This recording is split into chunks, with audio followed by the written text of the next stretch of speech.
Well, the first video game I ever played was Mortal Kombat, and that's actually the only tattoo I have right now. I am currently an amateur mixed martial artist, or cage fighter, pursuing this career for a living. I grew up in a very small sheltered town up in the thumb of Michigan. I kind of just like shut myself in, and I played a lot of video games, didn't really get out much. It was just kind of like typical nerd shit. I had kind of a troubled childhood.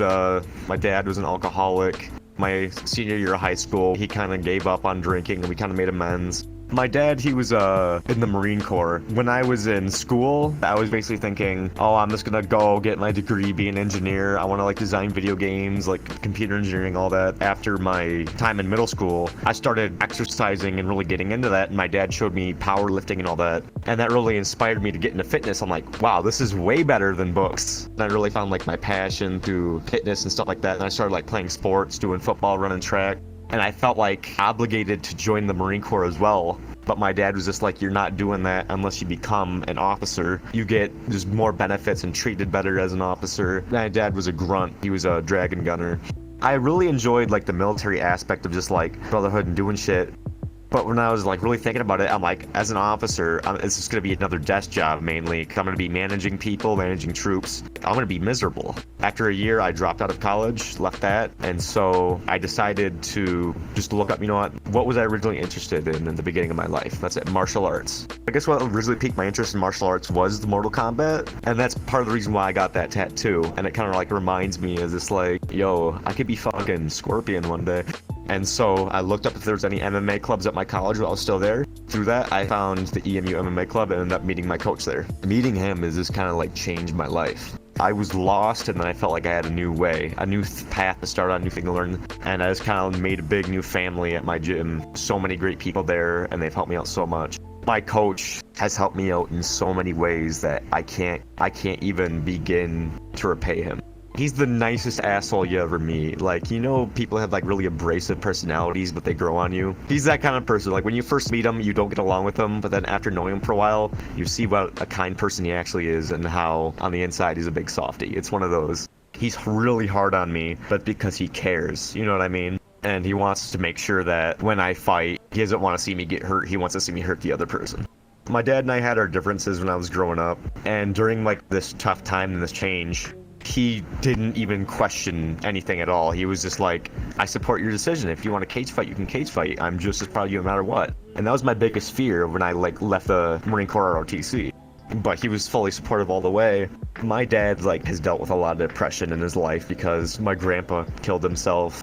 My grandmother passed away, and it just kind of ate at him, and I was the only thing he really had left. And because of that, all I really wanted to do was make him proud. He met a woman that he loved and was with her because my mom and dad got divorced due to issues with everything. But he met this new woman and was really happy, but in the end, it just wasn't enough.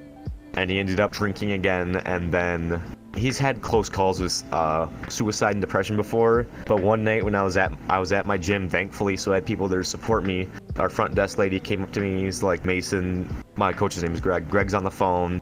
He needs to talk to you. And all he said was, Mason, I need you to call your mom right now. And so I ended up calling my mom, and my mom told me that my dad had shot himself. If I wasn't at my gym that night, I don't know how things would have went down. But everyone there, since they're like in my family, they were just there for me and supported me. And they all just gave me a big hug, and they're just like, it's gonna be okay. I love my mom, but she worries so much that she forgets to step back and look at things from a perspective of like, how can I help? She gets like, it's because she cares about me a lot, but sometimes it's overbearing. And so during all of that, I was trying to manage that too. My dad already believed in me, but I really wanted to prove to him that I was gonna make it big, so like he'd see like my first cage fight. But unfortunately, he wasn't able to make it to that time.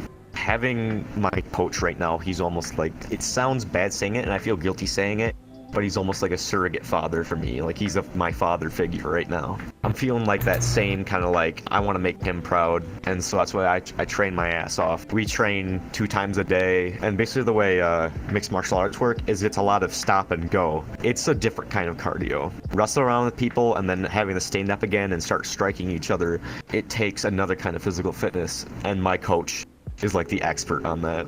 Like sprints, 20 sprints, then we'll do a whole set of like power cleans and stuff like that for just body endurance. And then Tuesdays, Thursdays, we'll run our miles, do stuff like that. We've been doing our normal training with like our grappling, striking, and all that. But yeah, the coronavirus kind of put a hold on my career, which is unfortunate, but I understand it. But it gives me more time to work on things. My school was so small, like we had classes of 13 people, and we didn't have a wrestling team because of how small we were. And so I didn't have any background in martial arts whatsoever. Trying to do martial arts with no background, when I first started, I felt like just a literal fish out of water. I was just getting ragdolled around, didn't know what I was doing. A lot of like champions have a history in something, whether it's wrestling or kickboxing, Muay Thai. A lot of famous fighters like Valentina Shevchenko or Israel Adesanya, they have actually backgrounds in dance. So did Muhammad Ali. That's why his footwork was so good. If you can dance and follow rhythms and move, you can move and fight better.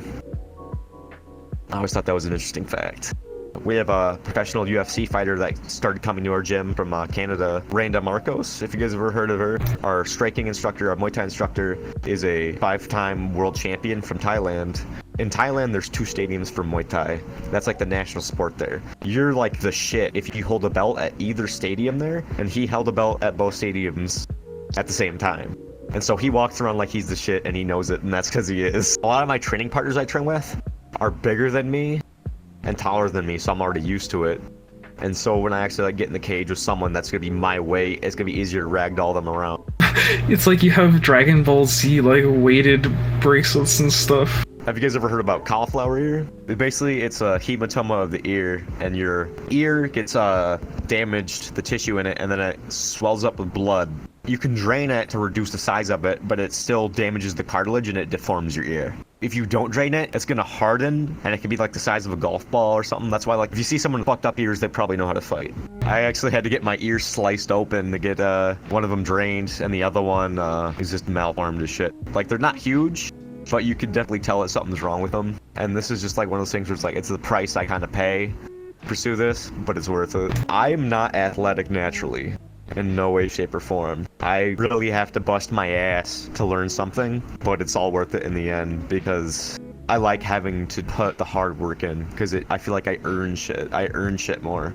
There are a lot of days that are just hard. There's fucking hard, awful days, but I just have to remember it's worth it. What really helps is like the close bonds I have with everyone at my gym and my coach. Whenever I get like frustrated or upset, like they're there to like, hey, remember why you're doing this. I keep my my grandma, my grandpa, and my dad's ashes. They're all on pendants that I have hanging from my rear view mirror. So every time I get in my car, I'm heading to the gym or my coach's house, I see that and I remember it's like I'm gonna make them proud. You love your dad, like you love your parents at all times. I was also like really scared of him. He could be really harsh at times, and then he struggled with the alcoholism. His dad was an even worse alcoholic than he was. Like, he was not the best father to my dad.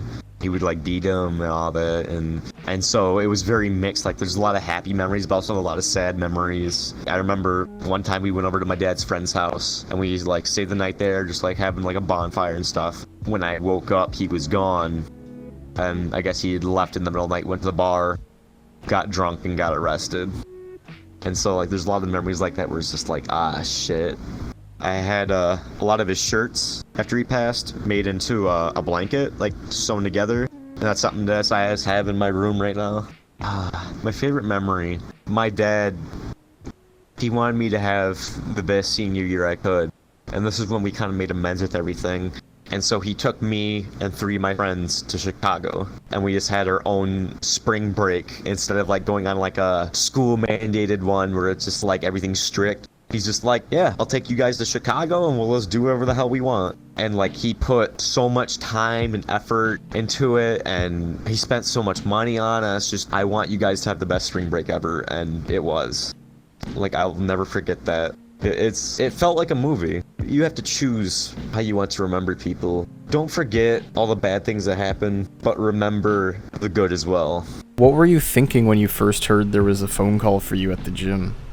I was figuring it was just gonna be like, oh, my coach just like wanted to yell at me about something or some shit, or like ask me like, hey, can you show up tomorrow and help me out with something? That's usually like the case, like stuff like that. And I just like wasn't answering my phone because I leave my phone out and turned off when I'm training. And so I wasn't really expecting it to be anything bad. But then, like, when I heard my coach and he just had, like, this serious tone in his voice, I'm like, oh no, what happened? I was trying to stay optimistic, but I knew something was wrong.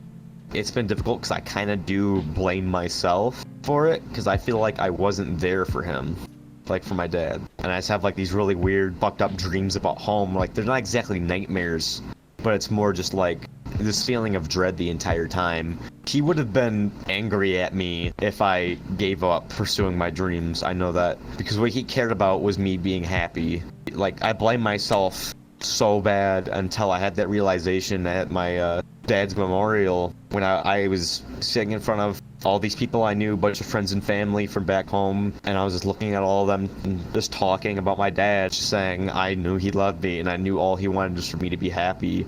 And when I said that, I just realized that, and I just started breaking down in front of everyone. It's a good kind of like the tears you need to get out. It was a good release.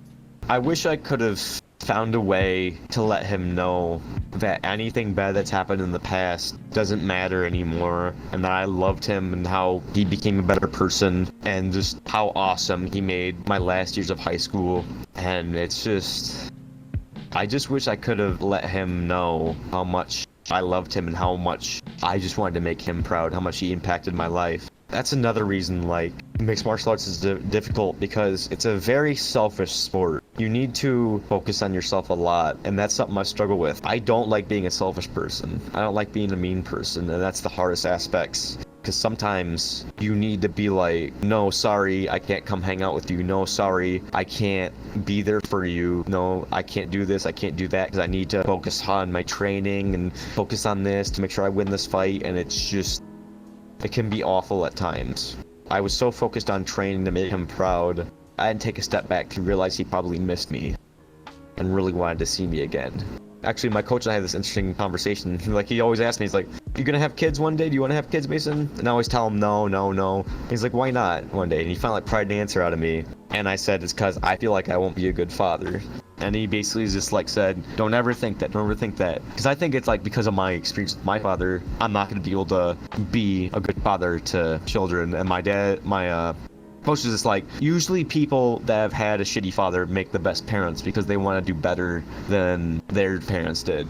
My coach actually had a similar situation with his father. Like, his father would actually straight up like beat him and knock him out sometimes. And so he understands like having a troubled past with a father figure. And he has 2 kids, and he is like the best father ever. Like, one time he was like throwing trash out, and he accidentally threw out his daughter's just a page from a sticker book. And he's like, oh no, shit, my daughter loves these stickers. No, I feel like such an asshole. And it's like, he's so genuine and such a good father, and he shows that fatherly love to me too. That's why we have that special bond. If you could tell everyone in the world one thing, what would it be? I would have to say, even if there's a great price for it, pursue your dreams. What matters is your happiness, and other people are going to try to tell you that you need to play it safe, but you're going to regret not fighting for something in the future. If you don't go for it now while you can, that opportunity is going to slip away. You just really like fighting things. Yeah, I just like punching people in the fucking face, yeah.